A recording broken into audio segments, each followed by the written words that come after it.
दो तरह की जो बातें हैं वो दरअसल आ रही है और एक सुर में एक ही तरह की बात करते हुए नजर आ रहे हैं अधीर रंजन चौधरी से लेकर मैं संजय राउत तक की अगर यहां पर बात करूं तो। लेकिन अजय जी, ऐसी चीजों को भी आप समर्थन देंगे?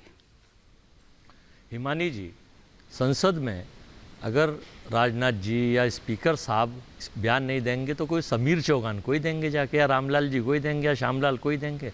कितनी बचकानी बातें वरिष्ठ पत्रकार करते हैं कि साहब वो बयान दे रहे हैं। अरे भाई, ड्यूटी है उनकी, सरकार ने, देश ने चुना है, उन्हें भेजा है। और मैं ये पूछना चाहता हूँ इस देश के नागरिकों से, जिम्मेदार नागरिकों से, उन सारे लोगों से कि अगर ये घटना जो हुई है बड़ी निंदनीय घटना, जिसको निंदा करनी चाहिए, लेकिन अगर ये सांसद अगर कोई विपक्ष का सांसद होता या कोई अदर्स कास्ट का सांसद होता, पाकिस्तान भेज दिया जाता, जेल भेज दिया जाता, सस्पेंड हो जाता, मुकदमा हो जाता, आतंकवादी घोषित हो जाता।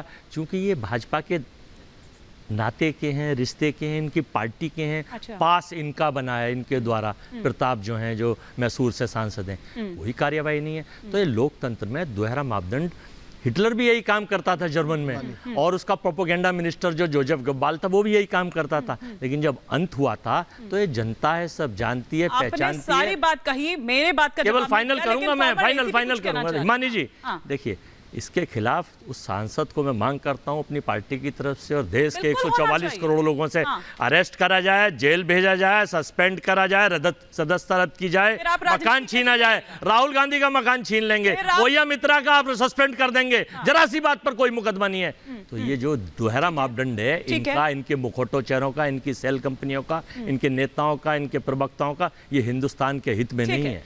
ठीक है, वेद भूषण जी कुछ कहना चाह रहे हैं जी। हिमानी, कल मैं इसी चैनल पर बैठा था, आपके इसी ऑडिटोरियम में।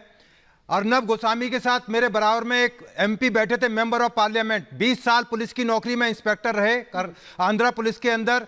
उन्होंने सबसे पहले हिम्मत करके उन लड़कों को ओवर पावर किया। हमें यह भी याद रखना चाहिए कि ऐसे सांसद पार्लियामेंट के अंदर हैं जो पुलिस ऑफिसर थे और जिन्होंने बहादुरी का परिचय देते हुए उन लड़कों को, और ये उत्पाती थे, बहुत बड़े क्रिमिनल या बहुत बड़े शहीद भगत सिंह से इनकी तुलना ना की जाए। अब कुछ भी आप अब उस पर एलिगेशन करें, आप पुलिस और जो हमारी फोर्सेज उनको डिस्करेज ना करें। अब मैं क्लियर करता हूं, दिल्ली पुलिस, कल तक ये तमाम दिल्ली पुलिस को कोस रहे थे, पर आज सब क्लियर हुआ कि ये सारा मामला दिल्ली पुलिस से रिलेटेड ही नहीं है। ये पार्लियामेंट्री सिक्योरिटी का मामला है, जहां पर सिविलियन स्टाफ होता है। ये बात अब तमाम पब्लिक डोमेन में आ चुकी है। चूंकि मैं 3 साल पार्लियामेंट एसी पे रहा हूं, मुझे इस बात का पता था, पर आम आदमी को पता लग गया कि कल दिल्ली पुलिस को जो कोस रहे थे और उसको कोसने का उनका एक मौका चला गया। अभी मैं आपके चैनल पर ही सुन रहा था, आप किसी कांग्रेस की बहुत बड़े अभिनेत्री का, एक लीडर का बयान सुनवा रही थी। मुझे उनके ज्ञान पर हंसी भी आ रही थी, ताज्जुब भी हो रहा था कि इतनी बड़ी कांग्रेस की लीडर हैं, पूरे देश को प्रतिनिधित्व करती हैं। वो कह रही थी एक्सरे मशीन में डिटेक्ट नहीं हुआ। अरे भाई, थोड़ा ज्ञान बढ़ाओ, सीखो, कुछ मालूम कर लो, किसी से ज्ञान हासिल कर लो, गूगल कर लो। एक्सरे मशीन से केवल मेटल डिटेक्ट किया जाता है, HHMD और डोर फ्रेम मेटल डिटेक्टर से केवल मेटल डिटेक्टर किया जाता है। जूता उतारने का प्रोटोकॉल विजिटर्स गैलरी के लिए ना पहले था ना कल तक था, अब होगा। अब देखिए, जूते बेल्ट सब उतारे जाएंगे आपके।